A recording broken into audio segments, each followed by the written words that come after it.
les eaux de surface ou les eaux souterraines. Donc, dans cette loi, il est mentionné que toute personne qui utilise l'eau à des fins lucratives doit être assujetti au paiement d'une redevance et doit demander une autorisation d'utilisation. Ce que dit cette loi, le code de l'eau. Donc, ce code de l'eau, pour le mettre en œuvre, il a été élaboré plusieurs textes d'application, notamment, je dirais que cette loi a été élaborée depuis 1994, la loi 005-94 portant code de l'eau de la République de Guinée. Ensuite, il y a la loi fixant les pénalités relatives aux infractions au cours de cette loi aussi, qui a été votée par l'Assemblée nationale.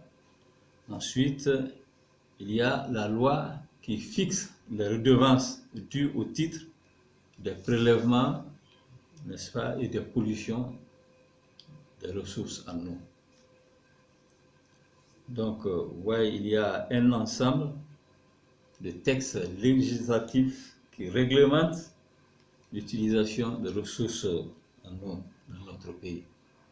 Et il y a aussi quelques arrêtés. Il y a l'arrêté 3927 fixant les conditions de délivrance des autorisations et des permis d'utilisation et d'exploitation des ressources en eau. Donc, quiconque veut, n'est-ce pas, utiliser les ressources en eau, n'est-ce pas, des fins économiques, il y a cet arrêté qui fixe les conditions de délivrance, n'est-ce pas, de ces autorisations ou permis. Et ensuite, nous avons eu à élaborer, n'est-ce pas, un arrêté fixant les conditions de la police de l'eau, pour suivre, n'est-ce pas, l'ensemble, l'application de l'ensemble de ces lois et arrêtés. Donc, c'est dire qu'il vraiment il existe bel et bien une loi qui encadre l'utilisation des ressources en eau dans notre pays. Alors, certainement la deuxième question, quel est le degré d'implication de votre structure dans l'exploitation des forages domestiques et commerciaux? Bon, ok. L'implication de mon service, ce n'est pas seulement des forages, c'est de l'ensemble des ressources, que ce soit les eaux de surface ou les forages. Donc, nous sommes plusieurs départements qui sont impliqués, n'est-ce pas, dans l'octroi de ces autorisations, dans la délivrance de ces autorisations. Donc, je peux citer environ 5 départements. Nous, ce qui nous intéresse, c'est l'utilisation qu'on fait de l'eau. L'eau est un bien économique. Lorsqu'on l'utilise, n'est-ce pas, pour les besoins domestiques, ça c'est social, c'est humain, on ne peut pas. Mais une fois que vous utilisez l'eau à des fins lucratives, donc ça devient un bien économique qui vous enrichit vous personnellement, donc vous devez payer quelque chose à la société. Donc à ce titre, il faut avoir une autorisation. Donc c'est dans ce cadre que nous rentrons. Maintenant, les sociétés qui viennent, nous, ce n'est pas nous, par exemple, qui leur délivrons, peut-être, supposons que ce soit des PME. La délivrance des actes des PME relève du ministère de l'Industrie.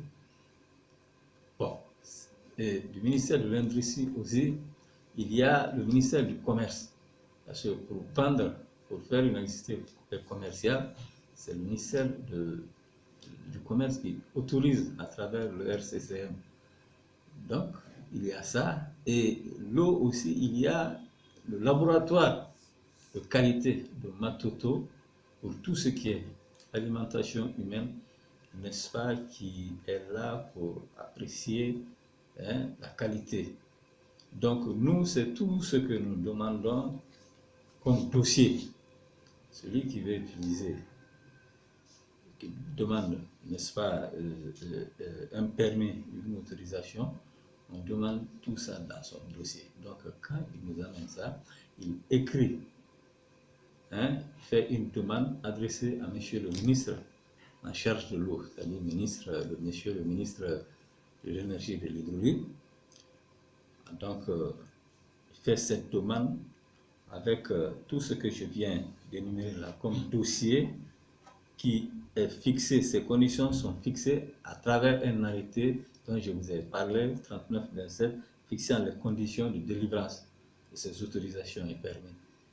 Donc, lorsque nous recevons ces dossiers, alors nous, en même temps, nous faisons une visite de recollement.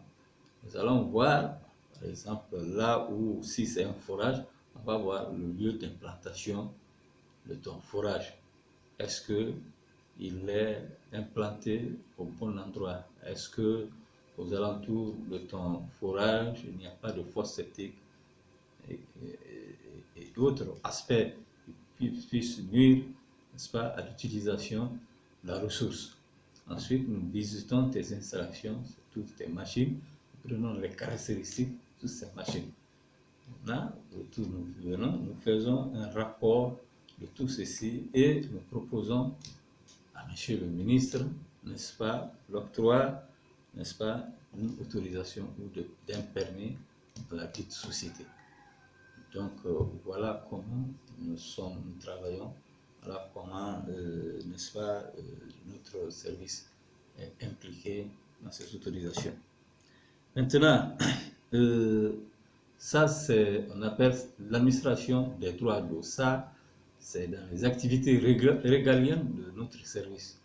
Et le code de l'eau, n'est-ce pas, qui nous octroie, n'est-ce pas, cette activité.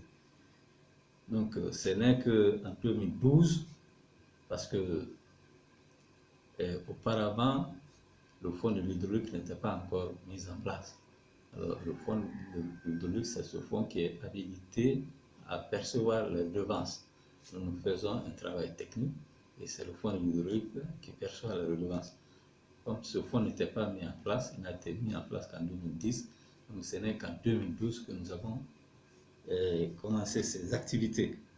Donc, depuis aujourd'hui, nous avons, concernant les sociétés fabriques d'eau, forage, nous avons 23 sociétés de production d'eau qui ont leur autorisation.